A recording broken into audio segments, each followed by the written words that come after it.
This morning, another of our Leaders Circle nominees for this year. Gordon Thornton is with us this morning. Good morning. Good morning, Todd. It's good to have you with us here today. Well, thank you. How many years at IUP? I taught at IUP for 35 years. It came in 1971. 35 years. Yes. And you're still involved, right, with the Yes, university? I'm still involved with IUP. I'm happy to say still kind of mentor some of the students there, even though I've been retired since 2007. Yeah. And that would be a fascinating enough area of conversation for us this morning.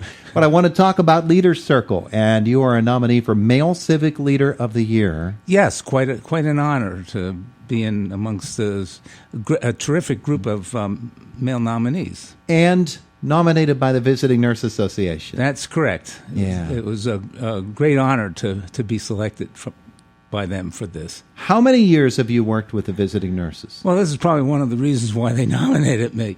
I've continuously for probably about 35 years. Wow. 1984, I was on the steering committee that helped start hospice, and it formed in 1984, kind of a sister to the Visiting Nurse Association. And so I kind of marked that as technically the time I got involved with VNA. And then we merged the hospice and the Visiting Nurse Association, and I moved on to the actual Visiting Nurse Association board. Yeah.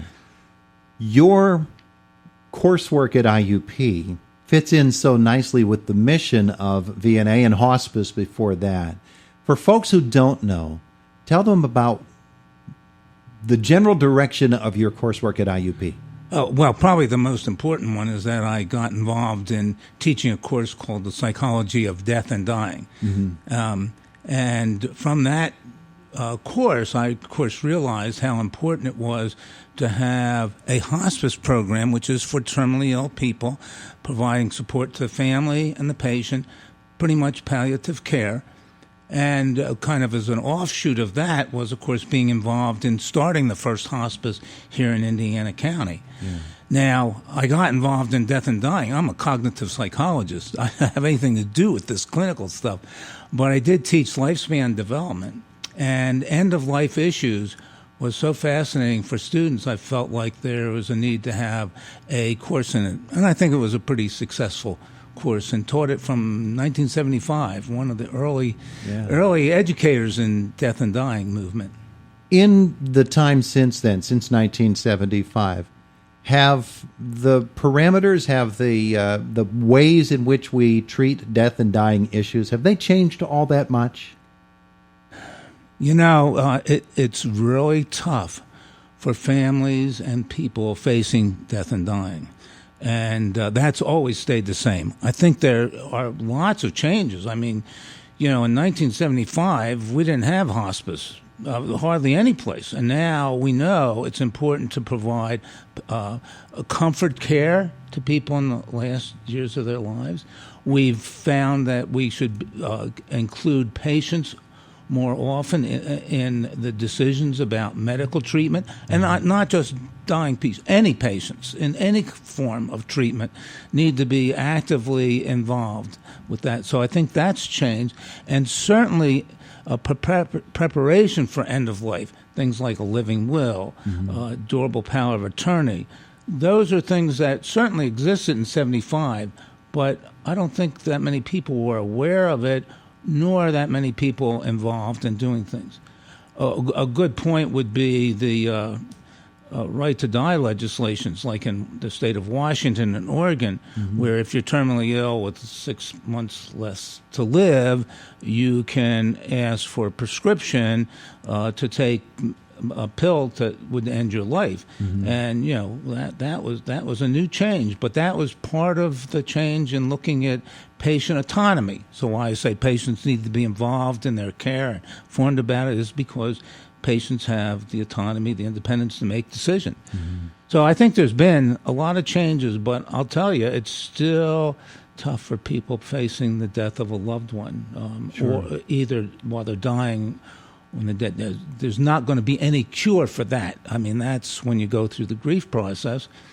And as you know, one of the other aspects about the Visiting Nurse Association is something that's called Hopeful Hearts, and that's a child bereavement program that's set up to help children who've had the death of a close family member, like a parent or sibling or perhaps close grandparents. And I was pleased in a few years ago being involved in, again, a steering committee that formulated and started with Diane Geaver and Heather Reed, the Hopeful Hearts program. Yeah. And after a few years, it became merged with the Visiting Nurse Association, became part of their hospice outreach, because hospice has to provide bereavement care for its families. I think a real important aspect to hospice is that bereavement care for families afterwards, because typically what happens, of course, somebody dies and then the medical people will go. Then there's nothing, no follow-up. Yeah. In fact, I remember reading a study, the most likely follow-up you had from not a close family member, but from some professional, was a funeral director. Mm-hmm. And I jokingly said, that's because they were sending you their bill and they were doing a follow-up. But no, we have a lot of aftercare programs. I'm happy that two of the women that were running funeral home counseling aftercare programs were ones that took my death and dying course and my child and death course. And so I thought I gave them some skills and tools that they could use in their work with the grieving people. That's one of the facets of visiting nurse that I'm sure a lot of people aren't aware of, is the different offshoots of visiting nurse that all fall under that umbrella. The development of programs such as those, it doesn't start as the sophisticated organization that it will eventually become. It takes a few halting steps, doesn't it? Yes, it sure does, and it takes people that learn the ropes kind of as they go along. Mm-hmm. I'm happy that I brought an expertise to the Hospice Steering Committee and to the Steering Committee for Hopeful Hearts that other people in the community would not have had. But we still going through it, and developing that was still quite an experience. And this is a leadership award, right? Male leadership. But I don't feel like a leader. I feel like a partner. Mm-hmm. So the things that I've been involved with, like Hopeful Hearts, it was Heather Reed, Diane Geaver, Jan Petro, who were all kind of instrumental people. And on the hospice board, where I've served in every role, I've been president, vice president, secretary, now treasurer, and of course a board member. But it's the contribution of all these other people that make it go. So you really partner with people, and in fact, sometimes they tell you where you're supposed to lead them. You don't say, "I'm doing you here." They say, "No, we need to go there." And we need to go there. We just don't know how to get there. Right. Sometimes that's it. Yeah. I'm sure that Indiana County is not unique in the way that its different services, such as visiting nurse, operate. But you still need good, caring people to do that sort of thing. Yes. And, I really am in love with the Visiting Nurse Association. And one of the reasons is their mission to provide quality health care to Indiana residents, regardless of ability to pay.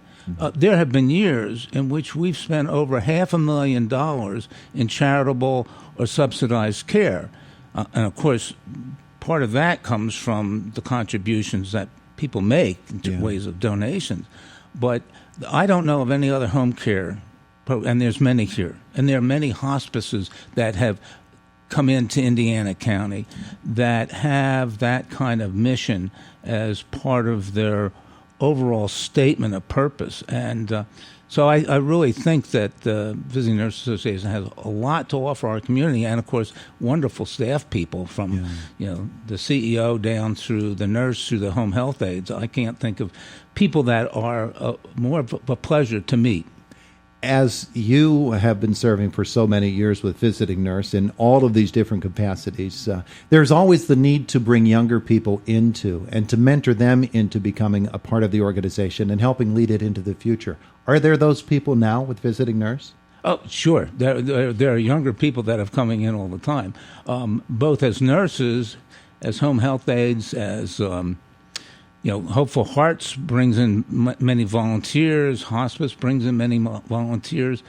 But, still it's a struggle getting younger people involved. It's, we certainly for nurses, there's a tight market for nurses. So it's tough. And, we do have an aging population of staff. So you deal with that all the time. But, if I can, there's one other organization that I've been very much involved with, and it is with mental health consumers. So this organization is called Indiana and Armstrong Residential Service, and it's a housing program to help mental health consumers, mental health patients, move to more independent living. And again, in 1970s, there was nothing here. And I remember B. States and Dick McGee and getting together saying there needs to be this kind of program, and we started it, and it's still in existence. And I'm very proud of that program, as proud as I am of the Visiting Nurse Association. And I'm still involved with that program. So we need to spend an entire segment on that. That we could, but I need some other people in here to help me out. I need to partner with other people if you have lots of questions on that one. We'll make that work because that's important. We want to learn about that here on a future edition of Indiana in the Morning. Good. I'd be most delighted to attend and help set that up. Well, that's wonderful. Okay, so Leader Circle is happening next week. In fact, it is a week from today is the Leader Circle event at the Rustic Lodge. Yes. Saturday is the deadline to get your tickets. You can go to leadercircle.com. I believe it's .com. Let me check here. For the event itself. Indiana County Leaderscircle.com. Indiana County Leaderscircle.com for your ticket information. And you will be amazed by what an evening it is. I want to thank you for coming in to visit with us today. Oh, you're welcome. It's a pleasure to be here. It's been fun. I appreciate it. It is Indiana in the Morning, presented by First Commonwealth Bank. It is the voice of Indiana County, WCCS, AM 1160 and 101.1 FM.